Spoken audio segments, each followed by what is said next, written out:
warahmatullahi wabarakatuh. Nama saya Hairunisa. Saya dari kelas Biologi 1 ingin menjelaskan tentang perkembangan bahasa.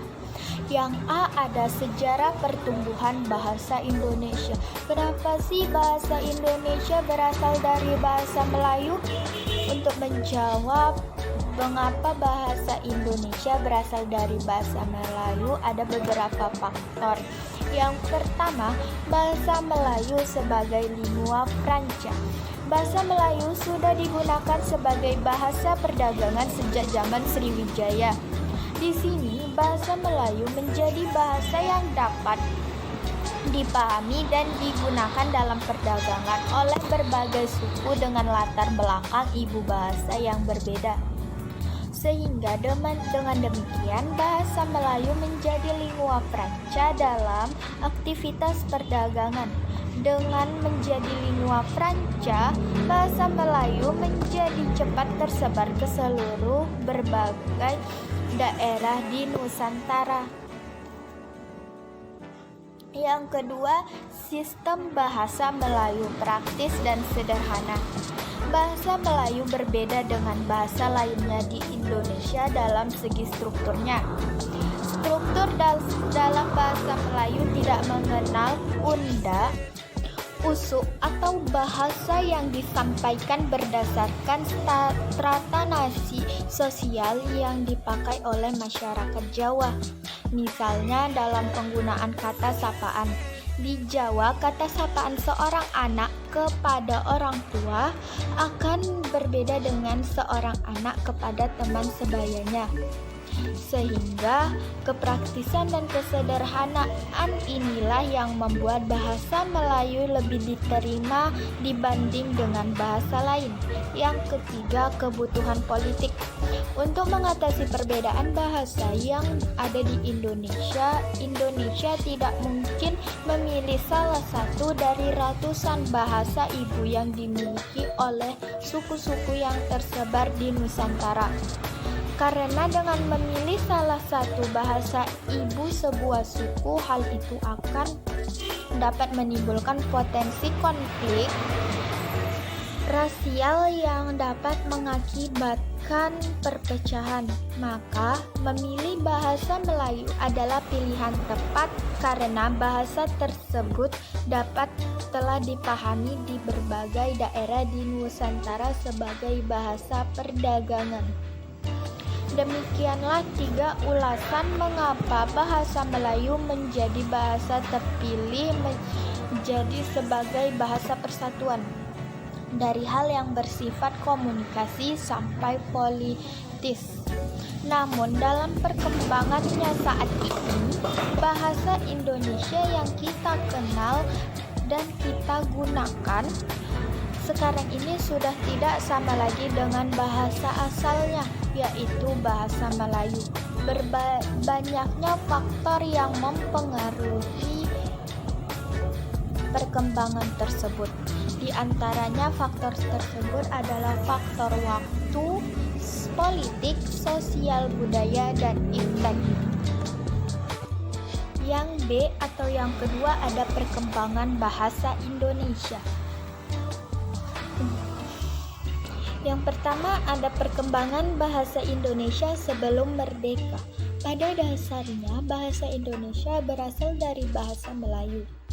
Pada zaman Kerajaan Sriwijaya, bahasa Melayu digunakan sebagai bahasa penghubung antar suku di Nusantara dan sebagai bahasa yang digunakan dalam perdagangan baik di Nusantara maupun di luar Nusantara.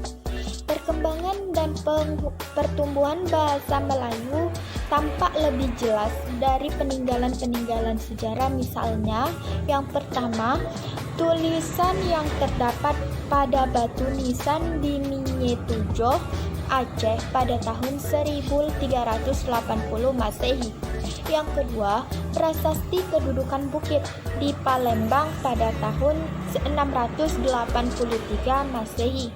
Yang ketiga, prasasti Tulang Tulo di Palembang pada tahun 684 Masehi. Yang keempat, prasasti Kota Kapur di Bangka Barat pada tahun 686 Masehi. Yang kelima, Prasasti Karangbarahi Bangko Merangi Jambi pada tahun 688 Masehi. Bahasa Melayu dianggap sebagai bahasa utama.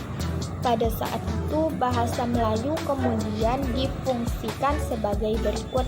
Yang pertama, bahasa kebudayaan, yaitu bahasa buku-buku yang berisi aturan-aturan hidup dan sastra. Yang kedua, bahasa perhubungan atau lingua franca antar suku di Nusantara. Yang ketiga, bahasa perdagangan, baik bagi suku yang ada di Nusantara maupun perdagangan yang ada di luar Nusantara.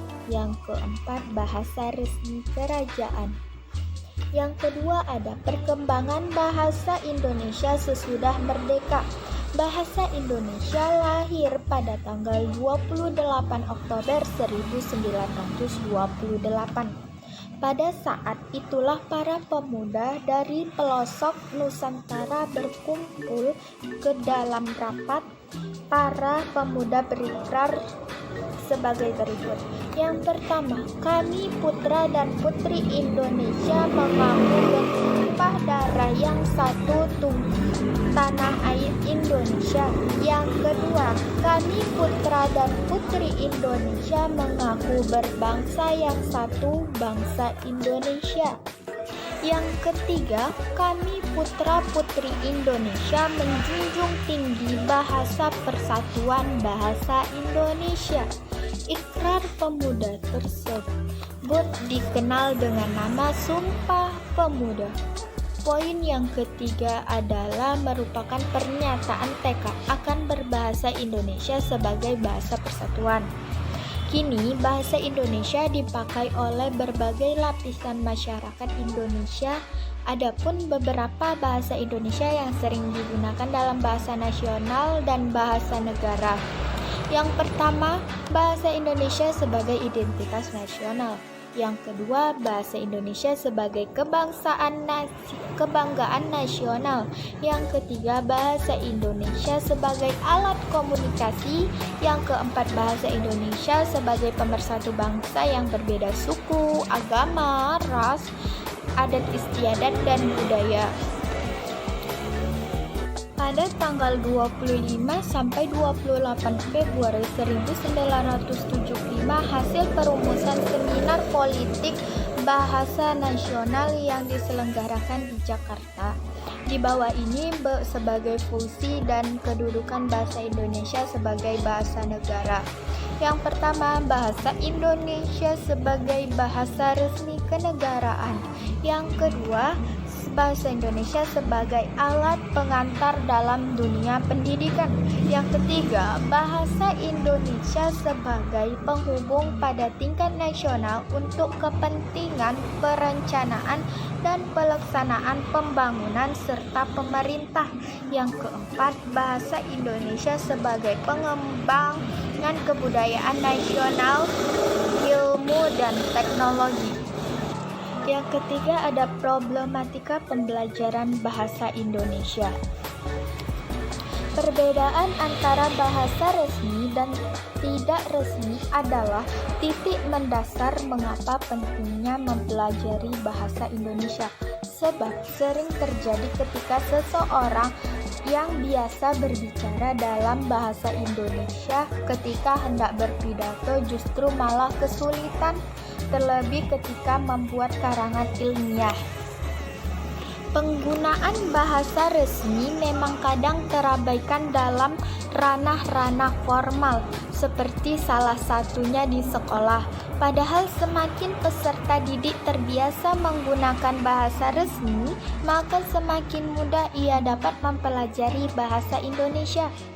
Sayangnya, tugas berat ini seakan dipikul oleh pengampu bahasa Indonesia. Pengajar mata kuliah lain cenderung tidak memperdulikannya.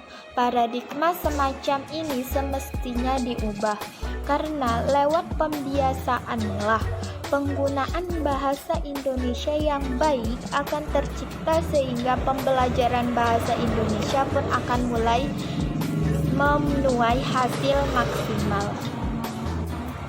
Yang ketiga atau yang C ada ragam bahasa Indonesia. Bahasa adalah salah satu alat komunikasi. Melalui bahasa, manusia dapat saling berhubungan atau komunikasi, saling berbagi pengalaman, saling belajar dari yang lain dan meningkatkan kemampuan intelektual. Ragam bahasa dibagi menjadi 4. Yang pertama, ragam bahasa berdasarkan cara komunikasi. Yang kedua, ragam bahasa berdasarkan cara pandang penutur. Yang ketiga, ragam bahasa berdasarkan cara pembicara. Yang keempat, ragam bahasa berdasarkan media. D atau yang keempat ada kedudukan bahasa Indonesia. Bahasa Indonesia memiliki kedudukan yang sangat penting dalam membentuk persatuan dan kesatuan di Indonesia. Bukti nyatanya terletak pada Ikrar Ketiga Sumpah Pemuda pada tahun 1928 dengan bunyi, "Kami putra dan putri Indonesia menjunjung tinggi bahasa persatuan yaitu bahasa Indonesia." Hal ini kemudian kembali dalam Undang-Undang Dasar Republik Indonesia 1945 Bab 14 atau Bendera, Bahasa, dan Lambang Negara serta Lagu Kebangsaan.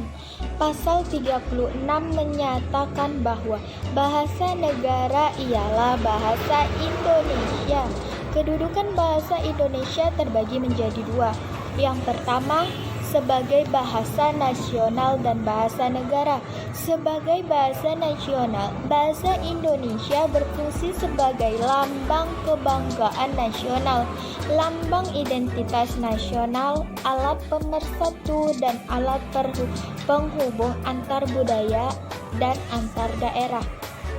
Sebagai bahasa negara, bahasa Indonesia berfungsi sebagai bahasa resmi kenegaraan dalam bahasa pengantar resmi di lembaga-lembaga pendidikan, bahasa resmi dalam perhubungan pada tingkat nasional untuk kepentingan perencanaan dan pelaksanaan pembangunan serta pemerintah, dan bahasa resmi dalam pengembangan kebudayaan dan pemanfaatan ilmu pengetahuan serta teknologi modern. Untuk lebih jelasnya, berikut akan disampaikan mengenai bahasa Indonesia sebagai bahasa nasional dan sebagai bahasa negara. Yang pertama, sebagai bahasa nasional. Kedudukan sebagai bahasa nasional, bahasa Indonesia berfungsi sebagai yang pertama, lambang kebanggaan nasional. Sebagai lambang kebanggaan nasional, bahasa Indonesia memancarkan nilai-nilai sosial budaya luhur bangsa Indonesia. Dengan keluhuran nilai yang dicerminkan bangsa Indonesia, kita harus bangga, menjunjung dan mempertahankannya. Sebagai realisasi dan kebanggaan terhadap bahasa Indonesia, maka kita harus memakainya tanpa ada rasa rendah diri, malu, dan acuh tak acuh. Kita harus bangga memakainya dengan memelihara dan mengembangkannya. Yang kedua, ada lambang identitas nasional. Sebagai lambang identitas nasional, bahasa Indonesia merupakan lambang bahasa Indonesia. Hal ini berarti jika seseorang menggunakan bahasa Indonesia, orang akan dapat mengetahui identitas seseorang, yaitu sifat, tingkah laku, dan wataknya sebagai bangsa Indonesia. Kita harus menjaganya jangan sampai ciri kepribadian kita tidak tercermin di dalamnya. Jangan sampai Indonesia tidak menunjukkan gambaran bangsa Indonesia yang sebenarnya. Yang ketiga, alat pemersatu. Dengan fungsi ini memungkinkan masyarakat Indonesia yang beragam latar belakang sosial budaya berbeda-beda bahasanya dapat menyatu dan bersatu dalam kebangsaan, cita-cita, dan rasa nasib yang sama. Dengan bahasa Indonesia, bangsa Indonesia merasa aman. Yang keempat, alat penghubung antar budaya antar daerah. Manfaat bahasa Indonesia dapat dirasakan dalam kehidupan sehari-hari. Dengan bahasa Indonesia, seseorang dapat saling berhubungan untuk segala aspek kehidupan, sehingga walaupun ia ke pelosok daerah yang memiliki bahasa dengan berbeda dan sukunya, adanya bahasa Indonesia yang menjabatani komunikasi di antara mereka. Sehingga lancarnya komunikasi ini tentu saja membuat segala aktivitas berjalan lancar dan dapat berkembang dengan baik dari segi ekonomi, sosial, budaya, dan lain sebagainya. Yang kedua, bahasa negara atau bahasa resmi Negara Kesatuan Republik Indonesia. Dalam hasil perumusan seminar politik bahasa Indonesia yang diselenggarakan di Jakarta pada tanggal 25 sampai dengan 28 Februari 1975 dikemukakan bahwa di dalam kedudukannya sebagai dasar bahasa negara, bahasa Indonesia berfungsi sebagai yang pertama, bahasa resmi kenegaraan. Bukti bahwa bahasa Indonesia sebagai bahasa resmi kenegaraan adalah digunakannya bahasa Indonesia dalam naskah proklamasi kemerdekaan Republik Indonesia 1945. Mulai saat itu, bahasa Indonesia digunakan dalam berbagai upacara, peristiwa, serta kegiatan kenegaraan. Yang kedua, bahasa pengantar resmi di lembaga-lembaga pendidikan. Bahasa Indonesia dipakai sebagai bahasa pengantar di lembaga-lembaga pendidikan, mulai dari taman kanak-kanak sampai dengan perguruan tinggi, untuk memperlancar kegiatan belajar mengajar. Materi pelajaran yang berbentuk media cetak juga hendaknya berbahasa Indonesia. Hal ini dapat dilakukan dengan menerjemahkan buku-buku berbahasa asing. Apabila ini dilakukan, maka akan sangat membantu peningkatan pengembangan bahasa Indonesia sebagai bahasa ilmu pengetahuan dan teknologi atau IPTEK. Penggunaan bahasa Indonesia juga mendukung pendidikan multikultur yang pada masyarakat perkotaan sangat dominan, sehingga dari manapun asal suku anak tersebut, maka dapat memahami pelajaran karena menggunakan bahasa Indonesia. Yang ketiga, ada bahasa resmi dalam penghubungan pada tingkat nasional untuk kepentingan perencanaan dan pelaksanaan pembangunan serta pemerintah.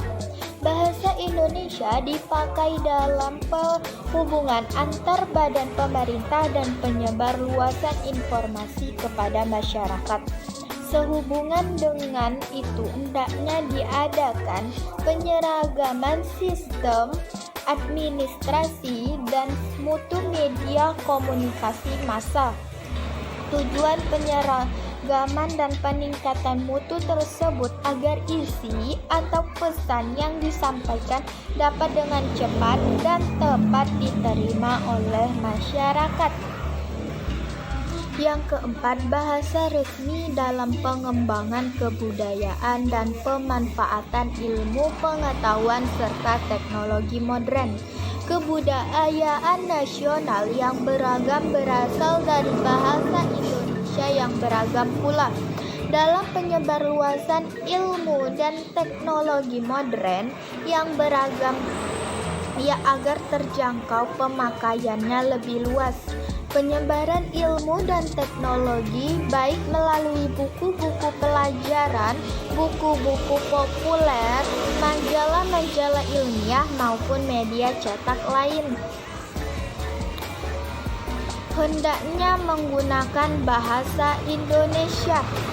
Pelaksanaan ini mempunyai hubungan timbal balik dengan fungsinya sebagai bahasa ilmu yang dirintis lewat lembaga-lembaga pendidikan khususnya di perguruan tinggi. Yang atau yang kelima ada fungsi bahasa Indonesia. Bahasa memiliki dua fungsi. Fungsi ini terbagi ke dalam fungsi umum dan fungsi khusus. Fungsi umum terdiri dari sebagai alat untuk mengungkapkan perasaan atau mengekspresikan diri, sebagai alat komunikasi, sebagai alat berintegrasi dan beradaptasi sosial, serta sebagai alat kontrol sosial. Adapun fungsi khusus terdiri dari mengadakan hubungan dalam pergaulan sehari-hari, mewujudkan seni atau sastra, mempelajari bahasa-bahasa kuno, dan mengeksplorasi iptek. Masing-masing fungsi tersebut akan dijabarkan sebagai berikut. Yang pertama itu ada fungsi umum. Yang A sebagai alat untuk mengungkapkan perasaan atau mengekspresikan diri. Bahasa sarana untuk mengungkapkan gagasan dan perasaan. Melalui bahasa, kita dapat menyatakan secara terbuka segala sesuatu yang tersirat dalam hati dan pikiran kita. Dengan demikian, apapun hal yang hendak kita sampaikan akan dapat diterima oleh siapapun. Akan sangat sulit jika seseorang yang sedang marah, sedih, atau bahagia tidak dapat berbahasa. Hal ini akan membuat orang-orang di sekitarnya tidak mengerti apa yang diinginkannya. Dapat dibayangkan betapa sulitnya perasaan kita jika kita tidak tersampaikan. Oleh karena itu, menulis atau curhat seringkali dijadikan sebagai alat terapi untuk mengobati stres. Yang kedua, sebagai alat komunikasi. Untuk dapat berkomunikasi dengan baik, seseorang membutuhkan bahasa. Bahasa merupakan sarana agar apa yang ingin disampaikan kepada orang lain dapat diterima dan dipahami. Penyampaian tersebut dapat dilakukan dengan dua cara, yakni secara verbal maupun non-verbal. Komunikasi verbal berkaitan dengan komunikasi langsung atau dengan lisan, sedangkan komunikasi non-verbal berarti komunikasi tak langsung atau lisan atau tulisan. Yang ketiga, sebagai alat berinteraksi dan beradaptasi sosial. Pada saat beradaptasi di lingkungan sosial, seseorang akan memilih bahasa yang digunakan tergantung situasi dan kondisi yang dihadapi. Seseorang akan menggunakan bahasa yang non-standar atau tidak resmi pada saat berbicara dengan teman-teman yang menggunakan bahasa standar atau resmi pada saat berbicara dengan orang tua yang dihormati. Kemampuan untuk menentukan pilihan ragam bahasa tersebut akan sangat membantu dalam berinteraksi dalam masyarakat. Selain itu, dalam rangka beradaptasi sosial, kemampuan menguasai bahasa daerah tempat seseorang tinggal akan sangat membantu ia dalam beradaptasi. Sebagai ilustrasi, seseorang yang tinggal di Amerika, jika ia pandai berbahasa Inggris, maka ia akan cepat mengenal lingkungan lingkungannya. Paling tidak ia dapat berkomunikasi di antara tetangga maupun temannya. Yang keempat, sebagai alat kontrol sosial. Bahasa seringkali dikaitkan dengan kepribadian seseorang. Bagaimana seseorang menggunakan bahasa akan terlihat bagaimana pandangan hidupnya. Hal ini bisa dilihat sebagaimana tuturan seseorang yang tidak berpendidikan akan jauh berbeda dengan berpendidikan, ataupun tuturan orang yang beradab dengan yang tidak beradab tercermin dari bahasanya tersebut. Oleh karena itu, bahasa dapat dijadikan parameter perkembangan sosial. Yang kedua, ada fungsi khusus. Fungsi khusus yang pertama ada mengadakan hubungan dalam pergaulan sehari-hari. Manusia adalah makhluk sosial yang tak terlepas dari hubungan komunikasi dengan makhluk sosialnya. Komunikasi yang berlangsung dapat menggunakan bahasa formal dan non-formal. Dalam pergaulan sehari-hari, kedua ragam bahasa tersebut silih berganti digunakan sesuai dengan waktu dan lawan tutur. Jika dalam situasi formal atau berhadapan dengan orang yang lebih dihormati atau orang yang tua, maka bahasa formallah yang digunakan. Sebaliknya, jika dalam situasi tidak formal dan berhadapan dengan orang yang lebih muda atau akrab, maka bahasa non-formallah yang digunakan. Yang kedua, ada mewujudkan seni atau sastra. Bahasa tidak hanya sebagai alat komunikasi belaka, namun juga merupakan alat untuk mewujudkan seni. Dalam hal karya sastra, seseorang mampu menyampaikan perasaan estetikanya dalam pengalaman literarnya dengan menggunakan bahasa sebagai medium untuk dituangkan dalam karya-karya sastra seperti puisi, cerpen, novel, maupun naskah drama. Yang ketiga, mempelajari bahasa-bahasa kuno. Bahasa menjadi bukti penting dari peradaban manusia. Kemajuan peradaban suatu bangsa baik Yunani maupun Romawi dapat terekam sejarahnya karena penggunaan bahasa dalam tradisi intelektualnya. Hal yang sama terjadi pada sejarah Melayu kuno yang memiliki khazanah keilmuan yang sangat tinggi. Yang keempat, ada mengeksploitasi iptek. Dengan jiwa dan sifat keingintahuan yang dimiliki manusia serta akal dan pikiran yang sudah diberikan Tuhan kepada manusia, maka manusia akan selalu mengembangkan berbagai hal untuk mencapai kehidupan yang lebih baik. Adanya bahasa mampu membuat manusia mengeksplorasikan segala keingintahuannya mengenai berbagai aspek kehidupan, sehinggalah lahir teknologi yang selalu hadir untuk mempermudah kehidupan. Bahasa juga membuat teknologi ini dapat dinikmati dan dapat menyebar ke berbagai sudut dunia. Maka saat ini dapat dipastikan bahwa tak ada orang yang tak mengenal teknologi handphone dan tak tahu bagaimana cara mengoperasikannya. Sekian dan terima kasih. Itulah pembahasan saya mengenai sejarah perkembangan bahasa. Apabila ada salah tutur ataupun kata-kata dalam pengucapan, saya mohon maaf. Saya akhiri dengan Assalamualaikum warahmatullahi wabarakatuh.